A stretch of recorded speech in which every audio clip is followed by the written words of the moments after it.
As you can see, we grow in the mill a variety of grains, and more recently we've harvested wheat in Tasmania and further afield in Victoria.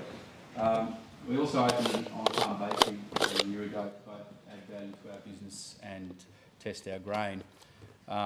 We're into local supply chains, direct consumer relationships and genetic diversity. Just grab this over. Yeah, most years we grow what might be considered a library of wheats, modern, heritage and ancient, and to trial and discover what suits our conditions and needs best, and to marvel at the diversity and beauty of this plant that's been so linked to our civilisation. I've a collector's bent, but also an interest in building a diversity of grain genetics that touches on aspects of quality that don't get a mention in the commodity system often enough. Flavour, nutritional value, ease of digestion, ease of milling, suitability to low input systems, cultural importance, connection to place and various aspects of functionality. I want to talk to you about wheat and its place in the long chronology of humanity's association with this plant, but also what I perceive to be a global rediversification of wheat genetics happening right now, and various methods that have been taken forward. Some of them aren't my jam and probably not yours, but they're happening nonetheless. Emily's going to talk to you about the resurgent practice of sowing and harvesting diverse infield populations of wheat, and the benefits of this approach and possible ways forward. It's been wonderful to have her as a fellow traveller in grain the last 6 years or so, and for the last 3 months in Geelong. But first, a bit of art and culture to set the scene. We've limited time, so I'll just say this about this map. The story here is unfolding, just as it is everywhere else, just as it always has been. There's no accurate map, there's no big plan, there's no book with all the chapters. You can't skip to the end. We can't know the beginning in full. We've just got this skerrick of time and... we've just got this skerrick of time and I guess a torch that's got batteries on the blink, and really a partial outline. So, all right, here we go. What we do know is that there are things that we take with us as we go forward, and like wheat, for better or worse. And what we take with us in wheat, in our agriculture and our society over the next few decades is something to wonder about. So, I like a bit of art and art history, so I'm going to diverge here. I'm hoping it's coherent. This is by Paul Gauguin. It's painted at the dawn of the modern era in the 1890s. The title of the painting is "Where do we come from? What are we? Where are we going?" The questions people have been asking themselves for a long time. This was painted coincidentally in the same decade that wheat breeding first began in earnest. We're creatures that consider these things, so we get to examine and wonder at the world, but we also have the anxieties in questioning our role and our impacts. And over the last 100 years, our growing ability to shape the whole planet swiftly without any consideration of larger life functions or understanding beyond the next financial reporting period is cause for concern. The painting can be read right to left at the different stages of life, and the figure on the far left is inspired by a Peruvian mummy at an exhibition in Paris, and it represents, in the words of the artist, an old woman approaching death, reconciled and resigned to her thoughts. Here's the Peruvian mummy, this one at the Natural History Museum in Florence. And about the same time as Gauguin, the Norwegian artist Edward Munch painted this, The Scream. The painting is now widely considered to express the universal anxiety of modern humanity. The thing about this painting is the scream isn't actually coming from the figure, as I once thought. Munch has stated he painted a moment in his life. He was walking along a boardwalk with a couple of friends, and the sky turned red, and this is the title in German. He heard the scream of nature, which left him a mess by the railing, and the figure is in fact blocking his ears. Munch was a little unhinged and a bit of a worrier. And the 130 years since he painted this, for many, been a rapid rise into health and prosperity and longevity, despite some epic stretches of doom and destruction. So the modern age is not all horror, but our successes have often been at the cost of our environment, wrapped up with some unappealing innovations in society. Like the last century, there's still much to worry about in the 21st century, and much to which we often block our ears, particularly in the food and agriculture that feeds us, decreasing biodiversity for one, the consequences of technological innovations another, including in our key crops, which has been exacerbated the challenges of our system. There's plenty to be optimistic about to lessen our concerns, and we shouldn't be reconciled and resigned. You're all here, so you probably think about these things. We don't often get the time to. I've been thinking the last few months about what to sow this year and what works in our paddocks, what has strong marketing potential, what seed I need to bulk up, what will eventually work in our growing system, indeed what growing system we should take forward and is best for our land. I also wonder, beyond my own business, what genetics and new modes of agriculture have long-term sustainability at their heart. So both the paintings I showed you earlier were created in the 1890s at the dawn of deliberate wheat breeding, and as people like William Farrer began to cross wheats to realise specific traits in purified lines and to overcome agricultural challenges to the benefit of everyone. Previously, varieties of wheat were largely land races, genetically diverse populations that farmers and communities had amassed over time that best suited local environments. If it grew again, it could be harvested again, so over time the seed people sowed was suited to where they were and was often genetically diverse. Broadly adapted single lines grown in monocultures were rare, if in existence at all, but despite this localised diversity, adaptations in pathogens began to cause widespread crop failures and in some cases mass starvation. So the hunt began for crops resistant to these pathogens, like rust, and this effort has been ongoing since and must be ongoing. We can't just cherry pick from the back catalogue. But there are things in the back catalogue worth exploring again, not just genetics but styles of farming, and there are several ways improvements can be made with the knowledge that we've amassed over time. So, as I said, wheat's the foundation of agriculture. The evolution of agriculture and cultivating seed for harvest about 10,000 years ago has changed our food supply and how people moved around. So our ability to mill, store, cultivate and trade grain marked the beginning of civilisation, not based on hunting and gathering. Wheat is at the formation of city-states, countries, globalised trade. It was the spark for the Arab Spring, as much of the reason there's a war in Ukraine. He who controls the grain trade controls much else. The University of Melbourne is going to take you through the wheat family tree and its evolution from iron corn and emmer to common wheat tomorrow. I'll just say that it's also a cultural barometer. What we grow somehow reflects where we are at as a civilisation.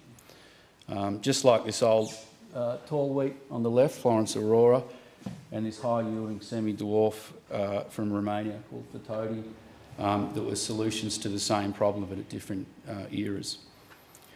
Changes to wheat have been happening for a long, long time as we move from place to place. So I'm reminded of this relationship between the story of man and the story of wheat often, but most recently at a friend's Passover Seder. That's the first time I've been to one. Great food from the Levant, unleavened matzah bread, some group singing of old Hebrew songs, and a few ritual elements. At different stages of the night, select people stood up and talked about a topic. There were 4 toasts: to the unknown, to wonder, to the first step of a journey, and to arrival. It was fun, and it reminded me that having time to reflect on where we've come from and who we are and where we're going is important, despite there seeming to be a lack of control as individuals over our future. I'm sure there's many among us who know this better than me, but Passover is, among other things, a pilgrimage festival that celebrates the Israelites' freedom from slavery and passage out of Egypt. It celebrates Exodus, arrival and survival, and it speaks to the Jewish diaspora in many ways, and the immigrant story in general that many of us are familiar with. Arriving as strangers in strange lands, commemorating those that with and were lost, celebrating endurance, adaptation and flourishing in a new land. It reminds me of the through line from the past to now for people, their culture and the ideas that survive. So I took this in like any lapsed Catholic starved of ritual might, and the next day I was working out what to sow this year, and I started thinking about the passage of seeds I had over time. So, oh my God, I've left it. I left it behind. Yeah, I've got a big bag of seed from the last 10,000 years, 40 different wheats. I'll bring it out. You can all take a handful and put it in your pocket and take wherever you're going back to. So I was a bit distracted over lunch. My apologies. So grains were collected and carried over millennia from place to place. Some withered, some flourishing, according to their environment, genetics and ad hoc mutations. Then there's the role of pure chance, the oftentimes tenuous nature of survival of a particular line. So seed dispersal sometimes was by natural means, but wheat was largely dispersed by people and people moving from place to place, either due to an adventurous spirit, and I read just yesterday there's a gene for that, somewhat related to anxiety, and there's also moving along trade routes or being pushed out of previous homelands to arrive at a new place with only the seeds in their pockets. So seeds are there in the spread of people across the globe, the spiralling of early wheats like Emma out of the Fertile Crescent 10,000 years ago, the conquering of distant lands by sea, the slave trade, successive upticks in globalised commerce since the Industrial Revolution. So the story of seed, in particular wheat seed, is a story that didn't just happen in the past, but it's still rolling on today. We are where we are here because of what happened before, and the seed we carry forward from here, so wheat genetics, modes of agriculture, ways of being, ways of cooking, our cultures, ideas and dreams, they're the seeds from which the future unfurls, so we stunt our futures when we diminish the diversity of threads from the past. So maintaining diversity of these seeds is important to how the story goes in the future. Diversity of genetics and ways of farming, etc. So ideas, it's the bedrock of adaptation and resilience. So I intended talking you through different wheats from the last 10,000 years and how it mirrors the human story and why particular wheats had flourished and withered and what they might offer us now as part of future breeding and what we've discovered about them, growing and milling them in Jurong and baking with them. But given the limited time, I'll detail some of the ways different grains are being taken into the future. I was fortunate enough to travel for extended periods last year for my Nuffield Scholarship, and I perceive this great diversification of grain genetics is underway, both by traditional methods and modern technology at all levels, so not just small groups like ours, but that have direct relationships between farmers and breeders and millers and bakers, but large institutions and commercial interests. So there's much unknown and much to wonder about, but people are taking steps towards the future based on a better understanding of the present moment than ever before. So where we might be headed is hard to say, but there's some great possibilities. Here are some of the genetic possibilities, which I'll take you through. So first, if I just talk about diversity for diversity's sake, by this I mean growing out and maintaining living libraries of different wheat genetics, including ancient and heirloom varieties and particular oddities that never really were commercialised. This has happened and is happening in Jurong, Marnoo, Miena, Bletchley, Darren, and it's been happening in the Northern Hemisphere for longer as people became disenchanted with the meagre diversity and the bad bits of industrial food systems. It's been a way to have control over a supply chain outside the commodity system and to create feedback loops among farmers and millers and bakers. I've a few strands of thinking on this. Keeping old lines in temperature-controlled rooms in gene banks and seed vaults is not maintaining diversity.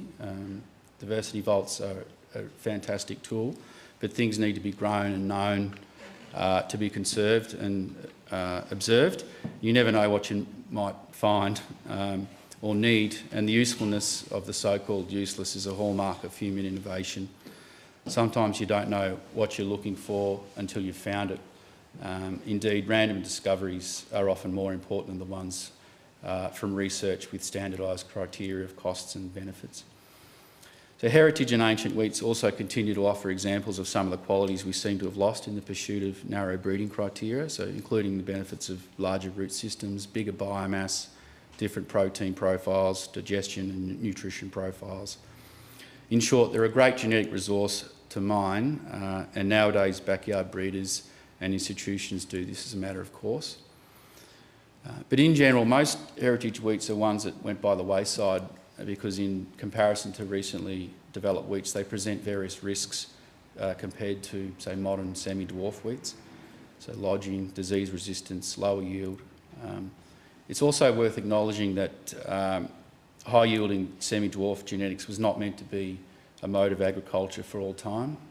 Norman Borlaug has stated he thought of it as a 25-year solution to solve a hunger crisis. He thought we might have come up with other solutions by now. So because of disenchantment with modern agriculture, there's a strange strand of nostalgia and idealisation of ways that went before. So heritage wheats, stone milling, wood-fired ovens, peasant agriculture. And there are lessons to be learnt from this, but the old ways weren't always the answer to everything and they aren't now. But there are some gem varieties in the mix, and there's no doubt there is commercial case for older genetics, particularly in Europe and North America, to appeal to various needs and wants. There is a definite market here, but it's, there's not a heap of people in Australia. So, for example, Emma and Ironcorn, the wheats from 9000 BCE were first harvested, stored, and that we took with us. They have great flavour and nutritional value, particularly Emma. This is largely untapped market in Australia, and for someone out there, a significant export opportunity. So transient food for the wellbeing crowd and for bakers and chefs interested in distinct flavour can add to added value for farmers. So another old wheat that's done well is Bob Quinn's Kamut or Khorasan, Triticum tyrannicum. We get calls from Korea and Italy from food manufacturers looking for this grain every now and then. And it has stripe rust issues, doesn't suit our climate on the peninsula. Quinn is working on lines that he got from the Russian gene bank that are both winter hardy and hopefully have better disease resistance. The market for this grain is particularly big in Italy, and no one's growing it here in enough to export at the moment that I know. So another great example is the old common bread wheat Uhlans. So it's an old Swedish landrace that's grown across Scandinavia for the baking market. It offers good agronomic traits, great flavour, bakery performance, excellent digestion and nutrition profiles. It doesn't yield anything like a modern wheat, but imagine having all those other attributes in a wheat that does, and this too is something that's being worked on in several continents.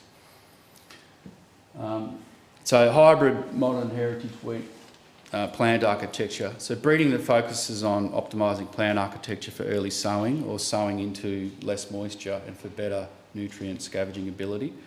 There's several standards of this, including optimising root length and angles for plant health. The best example I know is probably an innovation out of the CSIRO by Greg Rubetsky, which was essentially breeding to achieve a modern semi-dwarf wheat above ground without losing the long root system and long coleoptile of an older wheat below ground. So the benefit of this is that you get you can sow into less moisture, a bit deeper, and you get more vigour.